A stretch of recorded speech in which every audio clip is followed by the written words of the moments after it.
का मंदिर है। वो ओरछा के राजा का नाम था मधुकर शाह जी। ऐसा भक्त राजा भारत में देखने में नहीं मिलेगा आपको। वे राजा भी थे और ठाकुर जी के परम भक्त श्री मधुकर शाह जी। तो मधुकर शाह राजा अपने माथे पर तिलक लगाते थे, ब्रज की रज लगाते थे। अकबर ने एक बार उनको बुलाया कि आप दिल्ली पधारो, तो दिल्ली गए।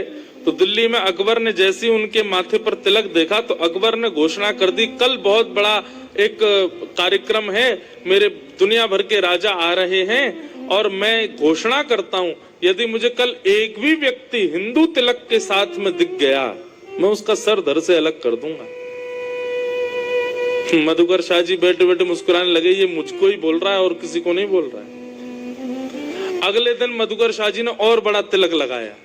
वो पहले तो छोटा लगाते थे और बड़ा तिलक लगा के मुकुट वुकुट पहन करके बढ़िया गले में खूब सारी जो है तुलसी की माला वाला पहन करके बढ़िया बिल्कुल इत्र लगा करके चंदन पीला पीला पूरे गालों तक अर्पित करके अब मधुकर शाह जी पहुंचे।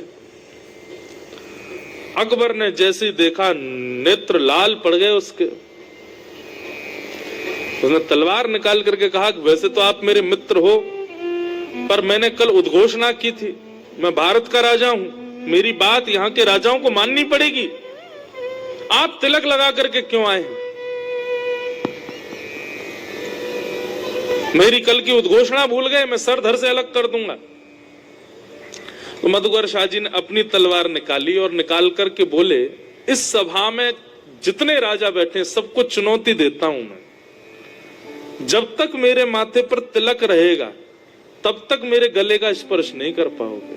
हाँ, लड़ते लड़ते पसीने में यदि तिलक बह गया और तिलक हट गया उसके बाद भले मेरा सर कट जाए, लेकिन जब तक मेरे माथे पर तिलक है मैं चुनौती दे रहा हूं विश्व के राजाओं को, आप मेरा गला काट के तो दिखाओ, और नहीं विश्वास होता तो आओ मैदान में लड़के दिखाओ।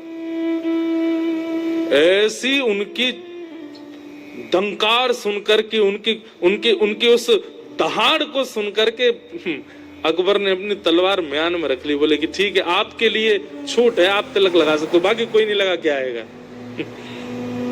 निर्भीकता, निर्भयता, निर्भय भक्ति डरना नहीं सिखाती। कथा, भक्ति भाव, वैष्णवता, आध्यात्मिकता, इसके आने के बाद व्यक्ति को भय नहीं लगता है, व्यक्ति निर्भीक हो जाता है। इसलिए ये निर्भीकता यदि जीवन में आ रही है तो इसको प्रमाण मानिए कि आपके अंदर भक्ति आ रही है। तो श्रीमद् भागवतम शास्त्रम कलौकीरेण भाषितम।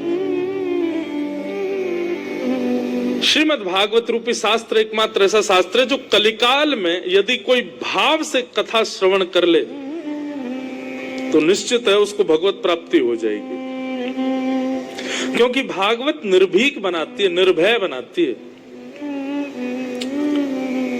तब प्रश्न किया, बोले महाराज ये भागवत की कथा सबसे पहले किसने किसको सुनाई, कृपा करके हमें ये बताइए। तब कहा कि भैया सबसे पहले ये भागवत की कथा सनक सनंदन सनातन सनत कुमारों ने श्री नारद जी को भक्ति ज्ञान वैराग्य की पुष्टता के लिए सुनाई थी। कथा ऐसे आती है बंधुओं के, नारद जी पृथ्वी पर भ्रमण करने के लिए आए और पृथ्वी पर आकर के उन्होंने पृथ्वी को जैसा सुना था उससे बिल्कुल परे पाया। पृथ्वी जैसी सुनी गई थी उसके बिल्कुल परे।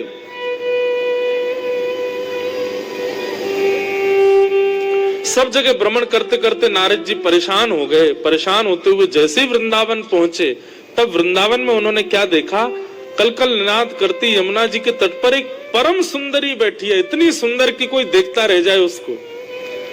और उस परम सुंदरी की गोद में दो वृद्ध लेटे हुए हैं और वो रुदन कर रही है, विलाप कर रही है, रो रही है वो सुंदरी।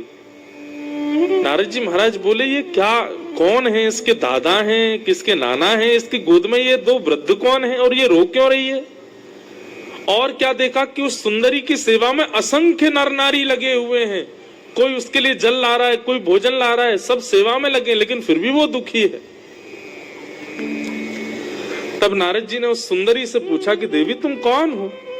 अहम भक्ति ऋतिख्याता इमो में तनयो मतौ ज्ञान वैराग्य नामानौ काल योगेन जर्जरौ। मैं भक्ति हूं, मेरा नाम भक्ति है। और ये दो जो मेरी गोद में लेटे हैं वृद्ध, ये दोनों मेरे बेटे हैं।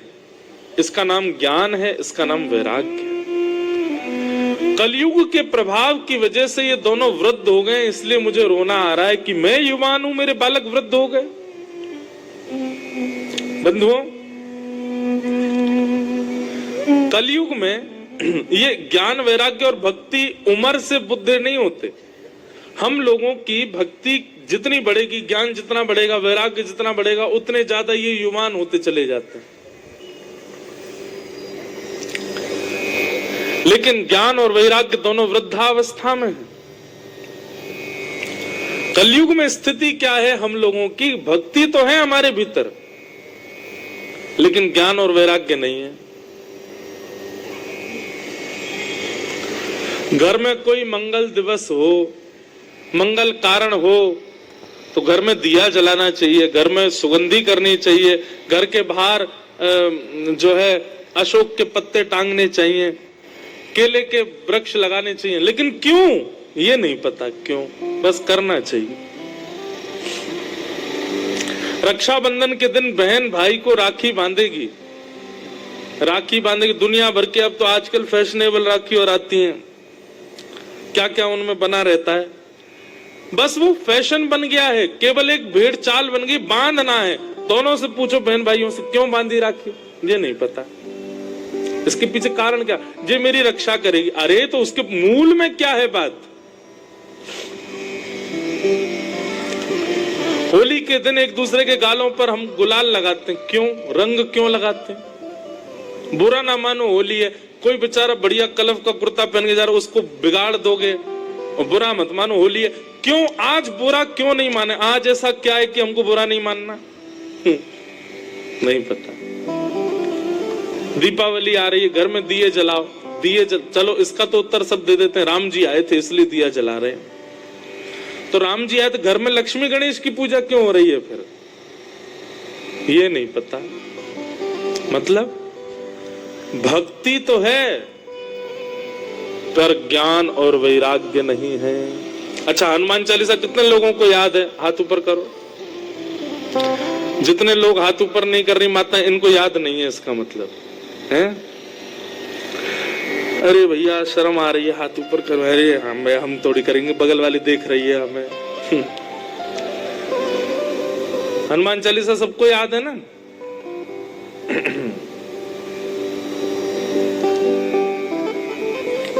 श्री गुरु चरण सरोज रज निजमन मुकुर सुधार वर्णो रघुवल विमल यश जोदायक फलचार बुद्धिहीन तन जान के सुमरव पवन कुमार बल बुद्धि विद्या देव मोह हरऊं कलेश विकार। इसका अर्थ बताओ, क्या अर्थ है? अरे कहां तक गए? एक जगह तो मैं कथा में कहीं गया था मैं, तो वो बोला महाराज जी संस्कृत है, हमको कैसे? मेरी संस्कृत है ये संस्कृत है? तुमको इतना नहीं पता ये संस्कृत नहीं है, ग्रामीण भाषा और है। क्या बताएं? तो भक्ति तो है, लेकिन ज्ञान शून्य, वैराग्य शून्य भक्ति है हम लोगों की। बस कर रहे हैं, ऐसी हालत है।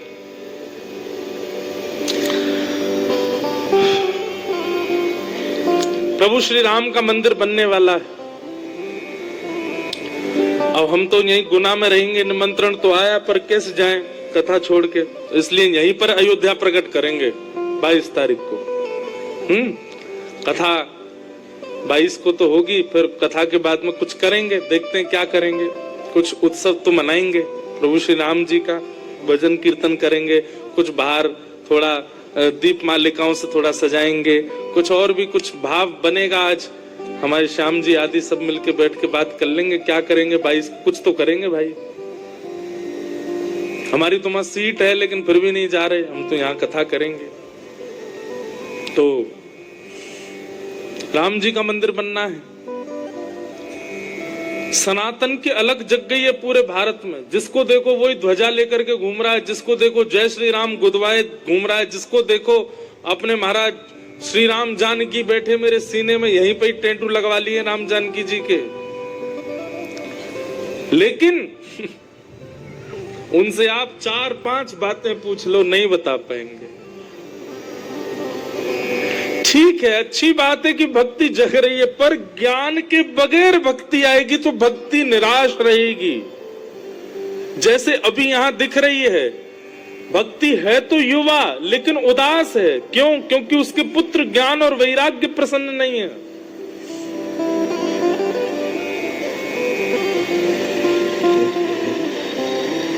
इसलिए भैया ज्ञान और वैराग्य ये दोनों युक्त ही भक्ति होनी चाहिए।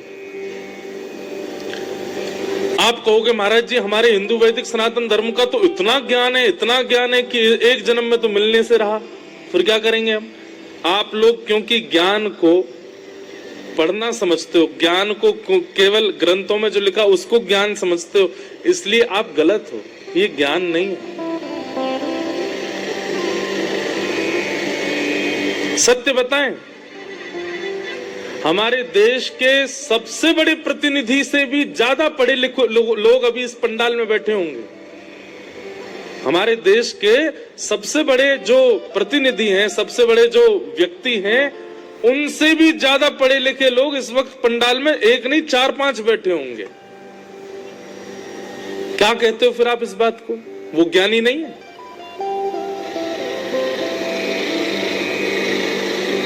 और बानर तो पढ़ना ही नहीं जानते थे, बानरों को तो बोलना ही नहीं आता था, बंदरों को तो कुछ कहना ही नहीं आता था।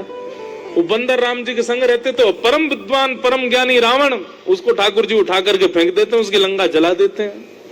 तो इसमें अब यहां क्या समझोगे आप? ज्ञान क्या है? ज्ञान का मतलब बहुत नॉलेज होना नहीं होता। ज्ञान का मतलब बहुत ज्यादा पता होना नहीं होता।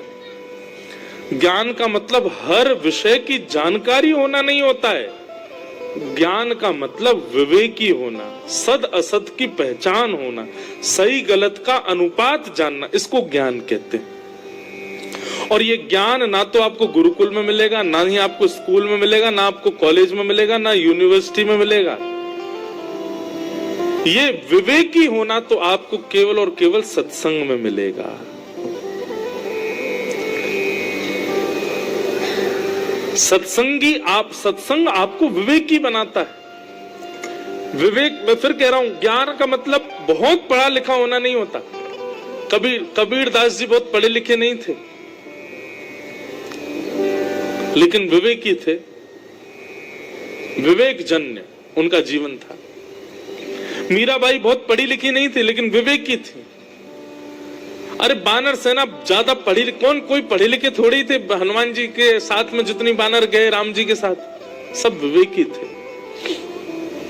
विवेक का मतलब होता है सद असत की पहचान, सही गलत की जानकारी होना। क्या सही है क्या गलत है। अस्तो मां सदगमया तमसो मां ज्योतिर्गमया।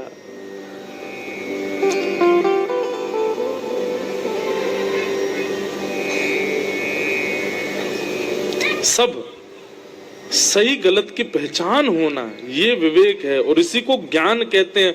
और ये विवेक केवल सत्संग में मिलेगा। बिनु सत्संग कि बिनु सत्संग विवेक ना होई, राम कृपा बिन सुलभ न सोई। बिनु सत्संग विवेक न होई, राम कृपा बिन सुलभ न सोई। इसी पंक्ति को श्रीमद् भागवत में कितनी सुंदर बात से कहा। क्या कि भाग्योदयेन बहुजन्म समर्जितेन सत्संग मम च लभते पुरुषो यदा वै अज्ञान हेतु कृतमोह मदांधकार नाशम विधाय हितदोदयते विवेक। बहुत जन्मों के जब भाग्य उदित होते हैं तब जाके सत्संग मिलता है, और बहुत सत्संग जब जीवन में आ जाता है तब विवेक जन्म लेता है, तब ज्ञान आता है। ये विवेक बुद्धि होना, इसको ज्ञान कहते हैं, और विवेक केवल सत्संग में प्राप्त होगा, सत्संग से। सत्पुरुषानाम संग इति सत्संग, सद्ग्रंथानाम संग इति सत्संग, सद वस्त्रानाम संग इति सत्संग। सत्संग का मतलब भी केवल ये नहीं होता कि कथाएं सुनना। Subscribe for more content.